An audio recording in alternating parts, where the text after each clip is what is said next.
Welcome to another F.O.E the Empire. Today we're gonna check out the crazy crime wave in New York.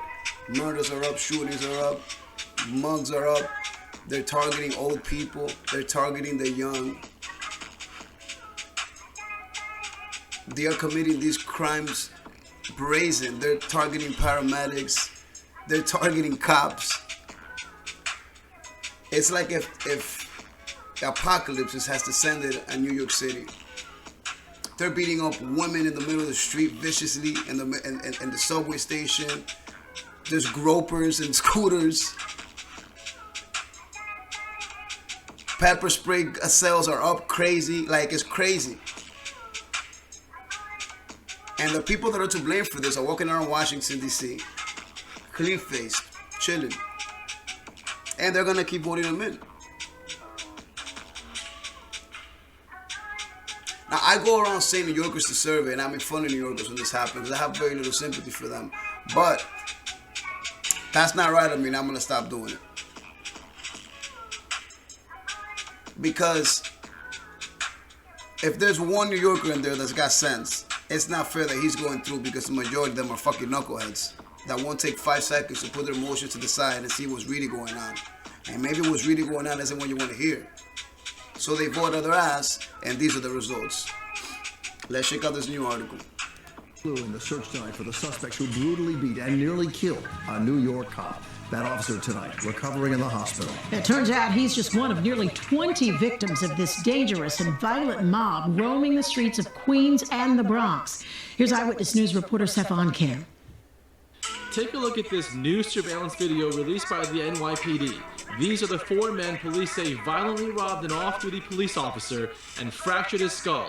Investigators believe they're responsible for at least 19 brutal robberies, a spree spanning almost a month in the Bronx and in Queens. And this is the black Honda sedan they've been using with out-of-state license plates. I hold the politicians are the ones that are responsible for it. They should be held accountable for what's happening in this city, from the bail reform to the petty crimes. Muhammad Ali is a friend of 48-year-old officer Mohammed Chowdhury, who can be seen here being ambushed and tossed to the ground. He was jogging on Olmsted Avenue yesterday morning when it happened, just blocks from home. The assailant struck him repeatedly in his head before stealing his phone, car keys, and wallet. His nephew says his uncle was safer for 18 years on duty than he was off duty in his own neighborhood.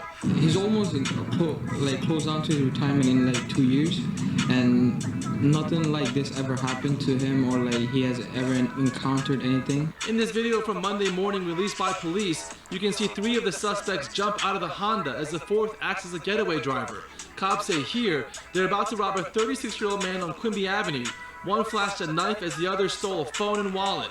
And as they sprint back to their Honda, they rob a couple, a 32-year-old woman and a 48-year-old man, pummeled. They had debit cards and $1,000 cash stolen. Just 10 minutes before. Now, just by looking at these kids and just by being raised around that area, I can tell you right now that's probably the Bloods gang. Probably a Queens, probably a Bronx chapter that goes to Queens to rob. Or they're probably affiliated with the same sets. I mean, I could be wrong, but I fucking doubt it. And if I know this, you don't think cops know this? Cops are demoralized.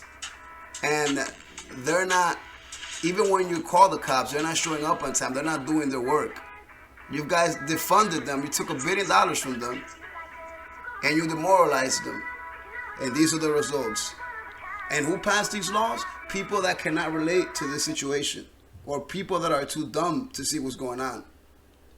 And it's a sad thing. It's a sad thing. But you know what? We got to keep fighting for New York. Because of people like this guy right here, Muhammad Ali. It's not fair to him that everyone around him is a fucking idiot. Best man among everyone here. I know him for 18 years. He never showed up like he's an officer, displaying badge or proudness, this and that. He tried to keep that in himself. He's a very good man.